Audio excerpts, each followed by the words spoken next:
you're looking to dive into topics on how to live a happier, healthier, more fit, and long lifespan, then you've come to the right podcast. Living the Dream with me, Coach Damian Evans. Together, we will explore the topics on all things health, fitness, and wellness. Together, we will be lifelong learners on this journey to living the ultimate dream.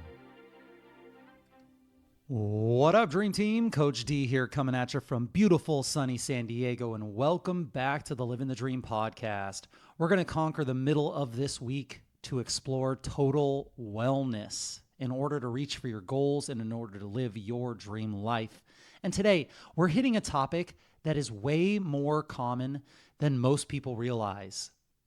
The sneaky, everyday habits that silently sabotage our fat loss goals. That's right, the sneaky everyday habits that silently sabotage our fat loss goals. Because here's the thing, most people aren't falling short because of one major mistake. They're being held back by dozens of little ones. Things that feel normal, even healthy, but add up to frustration, confusion, and stalled progress. So today's episode is all about clarity. We're going to break down 20 of the most common fat loss roadblocks, one by one, and offer actionable tips to fix them. These aren't judgmental. These are real. They're common. And once you see them, you can change them. So let's get into it right away. Number one, drinking hundreds of calories from alcohol or coffee add-ins. Liquid calories bypass your body's fullness signal. Studies show they don't register the same way as solid foods, which means that you often don't compensate by eating less later. So what happens? Well, the oat milk latte with syrup, 400 calories. A couple glasses of wine at night, another 300 to 400 calories. You're drinking a meal without feeling like you had one. So what to do instead? Try black coffee. Limit added creams and sugars. With alcohol, maybe stick to 1 to 2 drinks max, 1 to 2 times per week. And hydrate between drinks. If you're going to drink liquid and you're on a fat loss goal, stick with the big 3, black coffee, tea, or water. Number 1, drinking hundreds of calories from alcohol or coffee add-ins. Number 2 on this list of secret things that sabotage your fat loss goals, never eating fruits and never eating vegetables. Why it matters. Fiber and water help control your hunger. The phytonutrients in fruits and vegetables regulate hormones and they regulate inflammation. Without produce, your meals are calorie dense, not nutrient dense. You want to make your meals nutrient dense. So you stay hungry longer and you feel less energy, you're less energized. So what to do instead? Aim for at least 5 servings a day. Maybe add spinach to your eggs, berries to your Greek yogurt, carrots with your hummus. Start small and then build. Number 2 is never eating enough fruits and vegetables. Number 3, not building meals around protein and fiber. Protein, weird. We never talk about protein on this podcast. Protein increases your satiety hormone, your satiety signals, and thermogenesis, which is the amount of calories and energy it takes to burn protein. Fiber slows digestion and it regulates your blood sugar. So a bagel breakfast, it leaves you hungry an hour later. You snack and then you crash and then you snack and then you crash. So what to do instead? Build your meals around 25 to 40 grams of protein and a fiber source. Chicken and broccoli, Greek yogurt and chia seeds. Keep it simple. Keep it plain. Number 3 is not building your meals around protein and fiber. Number 4, stocking your home with hyper-palatable processed foods. Team, your willpower is limited. I don't care how much discipline and willpower you think you have. Your willpower is limited, and your environment matters so much more than we give it credit for. What is around us? What happens? You say you'll just have one cookie. You're just going to open the bag and eat one, and then 5. And then you feel guilty. What to do instead? Out of sight, out of mouth. Keep healthy snacks as visible as you can and as enticing as you can. Put it in glass Tupperware so that you can see, and put it in the front of your fridge. Get the junk food hidden, or better yet, get it out of the house. If you're going to have junk food, make a rule. I only eat it if I have to drive to the store and get a single serving of it. Chips, cookies, ice cream, whatever it is. Okay, I can have it, but I'm not going to keep it in the house. Number 4, stocking your home with hyper-palatable processed foods. Instead, keep the healthy snacks visible. Make it as easy as possible for you to grab the foods that you need to be eating and get the other stuff out of the house. Number 5, prioritizing streaming, strolling, scrolling over sleeping. Why does it matter? Lack of sleep increases the hunger hormone ghrelin. It decreases the fullness hormone, leptin. What happens? You're exhausted. You're tired from a hard day of work. Ugh, I'm craving some carbs. I just need some carbs. I've earned it. It's been a long, just busy, just energy, just requiring day. And you're too tired to work out, of course. I just need the carbs. What to do instead? Set a consistent bedtime, no screens, 30 to 60 minutes before. Make your room cold, dark, and quiet, and prioritize sleep. Make a sleep sanctuary. Create a sleep routine. We have masterclass upon masterclass episode on sleep. Prioritize sleep instead of streaming and scrolling. Number 6, underestimating the power of walking. Walking. You're underestimating the power of walking. Why does it matter? Neat, non-exercise activity thermogenesis. Your movement that is not your exercise. This can burn hundreds of calories per day. What happens? You work out for 1 hour and you feel super, super proud of your 1 hour. You do it 7 days a week, but then you sit for 12 hours every day of the week. Your total energy output stays low. 1 hour is great, but what to do instead? Aim for 8,000 to 12,000 steps a day. Take phone calls while walking. Park further away. Always park in the farthest parking spot. Take the stairs instead of the elevator. Do a post-meal walk. What we don't realize is when we start to exercise at a higher intensity, our body starts to burn the fuel source, glucose, blood sugar, which is great. That's really good if we're looking for high performance. But if you're looking to lose body fat, you need to have activity throughout the day that is a little more prolonged and lower intensity. I love rucking with a backpack up hills. I love taking stairs. I love getting outside and doing beach walks or walks in nature. Get outside. And when you walk, you can walk with like you're a little bit late for an appointment. You don't have to just stroll around like you're meditation walking, but like make sure that your movement throughout the day is spread out as much as you can, and stop making excuses as to why I can't do this because I have to be on Zoom calls. I have this job that does this or that. Like, what's more important? Your health is the most important, because if you don't have your health, you can't do your job. You can't do anything if you don't have your health. Underestimating the power of walking, number 6. Number 7, obsessing over calories burned instead of calories consumed. Calorie burn from devices like your Fitbit or your MyZone or your iWatch.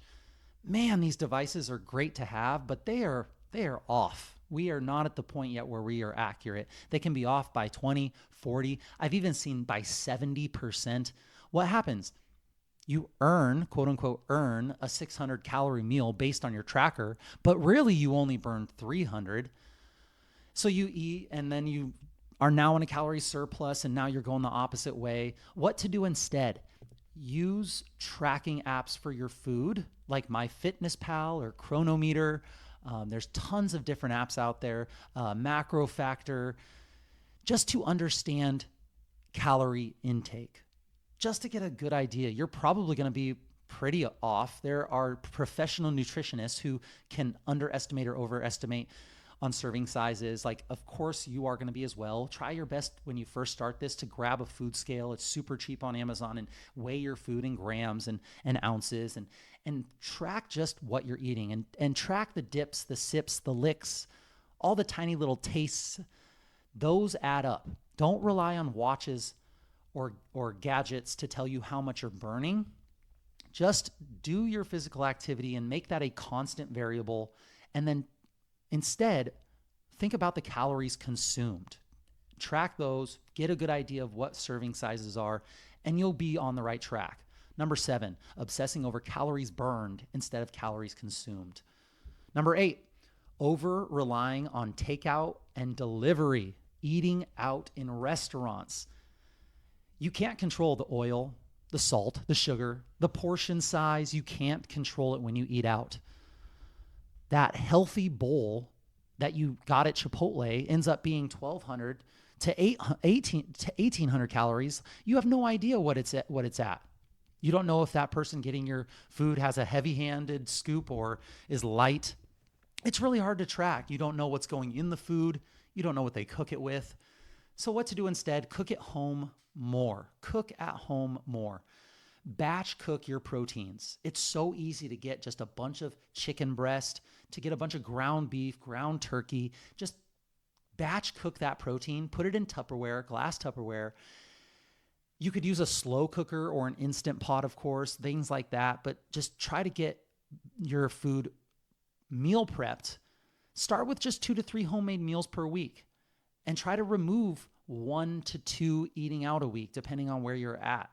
Try to reserve those for the special times. And then when you go out, use it as a special time, as something that it's meant to be enjoyed for a different reason. But just know, if your goal is fat loss and you're on this fat loss journey of like trying to do something right now for fat loss, you might have to adjust your daily normal routine. And then once you get your goal, then you can start to sprinkle in and add in more. Number 9, not drinking enough water. Dehydration increases fatigue and hunger. What happens? You snack when you're thirsty, your digestion slows, you are more fatigued throughout the day, so you don't move as much, and your overall NEAT, your daily movement, reduces. Your body pares down the activity because it's dehydrated. So drink 80 to 100 ounces of water a day, or you could drink half of your body weight, whatever you weigh, cut that in half, drink that in ounces a day, depending on how much you weigh. Start in the morning with a nice little 12 to 20 ounce inner bath. Put some lemon in it, make it nice. Just keep a water bottle with you all day long. Dehydration increases fatigue and hunger. So not drinking enough water, a huge thing that could be sabotaging your fat loss goals. Number 10, avoiding strength training. Avoiding strength training. Yep, we talk about it all the time. Muscle.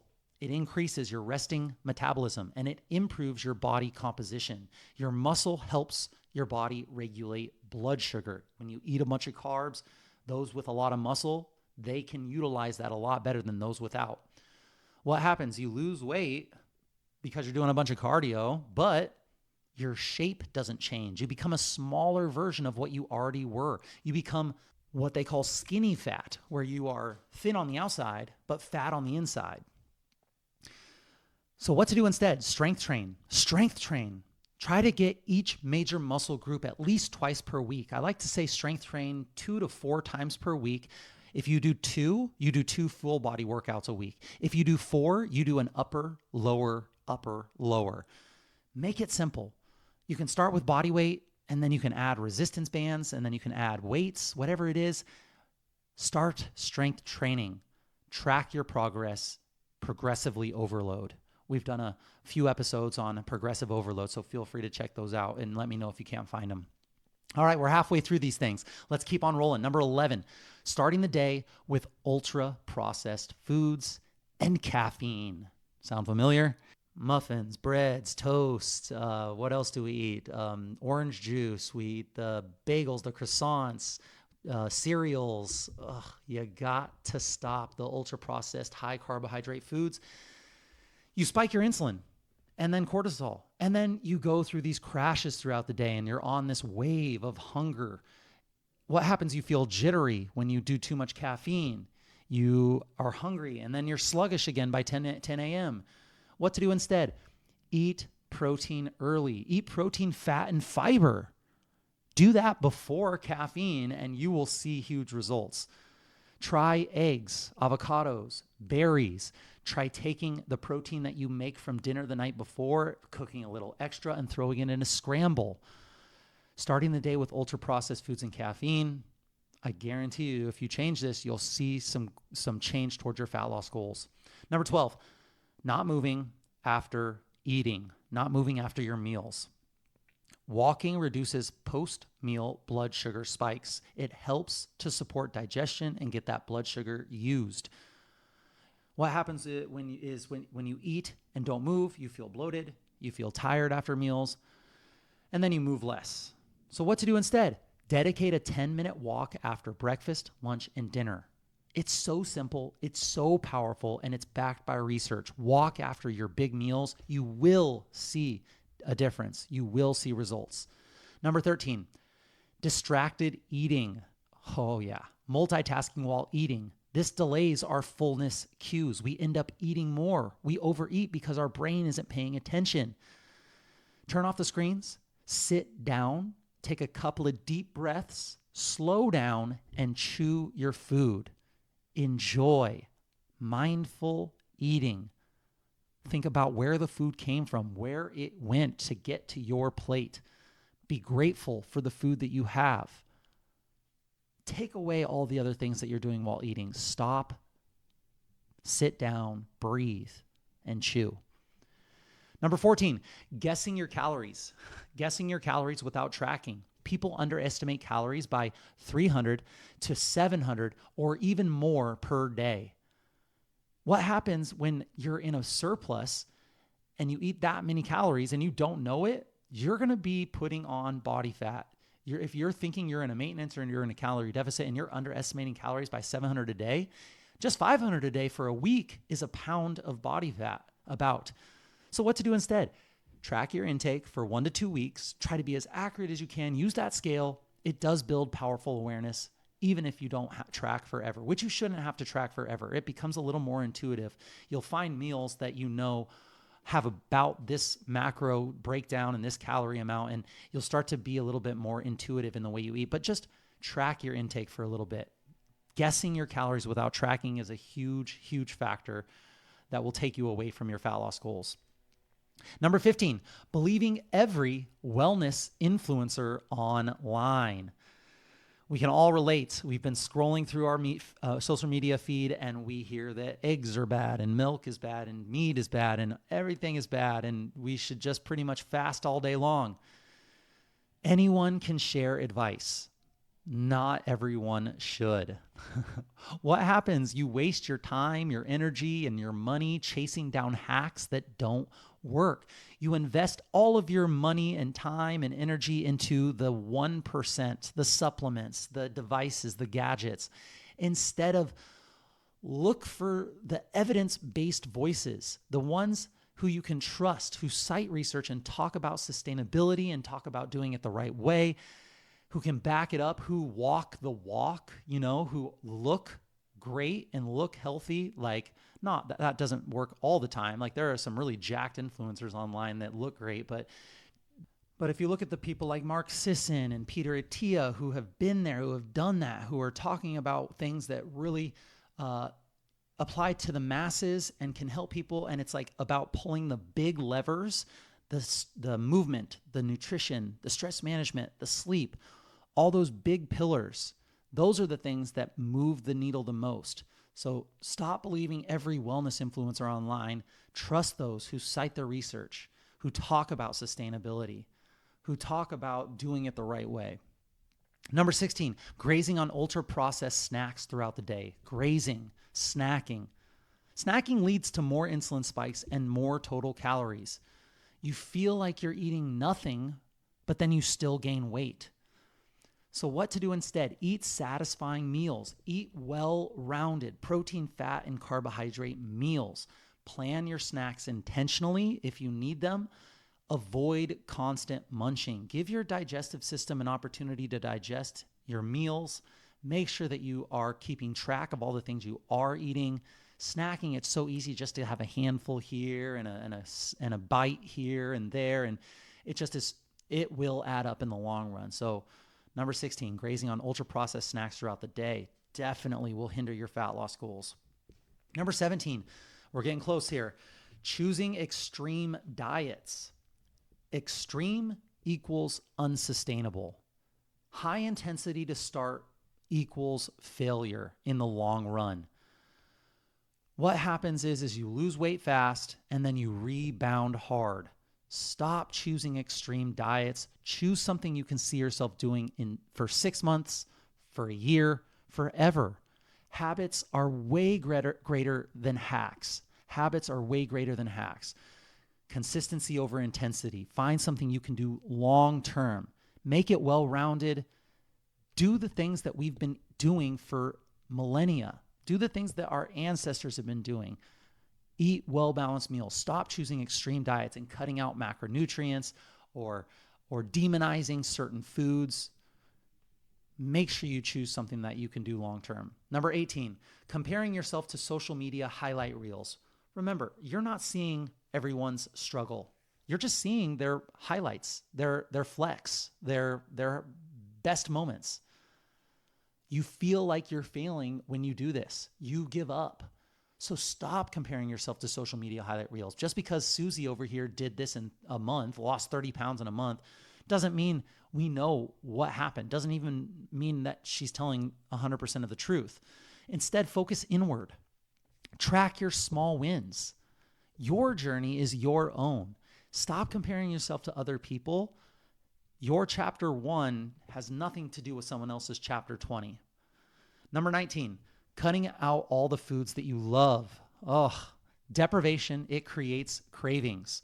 When you tell yourself that you can't have something, your inner toddler, it just pushes back. You binge, then you feel guilty, and then you start over, and then you binge, and then you feel guilty, and it's just this cycle of just failure and guilt. It's just not great. What to do instead? Practice the 80-20 rule. Make room for foods that you enjoy in moderation, track it, and then just make portion control decisions, and don't deprive yourself of something. Don't tell yourself you can't have something. You're an adult. You can do whatever you want. You have goals to hit. You want something, but instead, I would rather do this because it's going to get me to my goals. And number 20, not involving your spouse or your household or community. Environment trumps motivation every single time. When you feel isolated or sabotaged or you find failure, it helps to have someone that you can lean on, someone to tell you that you're doing great. If you fell off, just get right back on. That can help support you with your food decision goals, that can help hold you accountable to anything that you said that you wanted to do. Involve your spouse, involve your household. If they aren't involved, get into a group of like-minded people. Communicate your goals and ask for support. Share your why as much as possible. The more you share your why, the more that you subconsciously drive home the real reason why you're doing this thing, not the fat loss in itself. You're probably doing this for the real big reason. What is that why? Ask yourself why multiple times. Really dig deep to find out that why and then share it. So 20 things that are sabotaging your fat loss goals. Some final thoughts here. Fat loss is not about perfection. It's about stacking habits that support your goals and removing the ones that sabotage them. None of these 20 things on their own will derail you. You could do one here and one there, and it's going to be fine. But all together, they create this invisible resistance, this wall. If you've heard something today that hit home, good. I love it. Awareness is the first step. Now, take action. Not all at once, but one little change at a time. Pick one habit today and upgrade it. And then stack another one on top of it. And then another one. And that's how you build a body, and that's how you build a life that you love. I believe in you. You can do this. And that's it, my friends. Thank you for joining me on this Wellness Wednesday episode of the Living the Dream podcast. Please share the knowledge that you gain with your friends and family and hold each other accountable. If this episode inspired you, share it with a friend who might be on a fat loss journey. To support this podcast and help it grow, please subscribe on whatever platform you're listening to this podcast on and leave a review telling others how this podcast has benefited you. Leave a comment on this episode letting us know how you're incorporating some of these 20 things that we talked about today. This is a non-cost way to help get this important wellness information into more people's ears. Tag me at livingthedream_podcast or at Coach Damien_SD and let us know how this episode benefited you. Let us know what we missed. Let us know what we got wrong. We want to know. Message us if you have any suggestions or tips that would help your Living the Dream team that we can discuss on future episodes. I will be right here with you working on making us stronger, happier, and healthier humans. Until next time, friends, keep living the dream.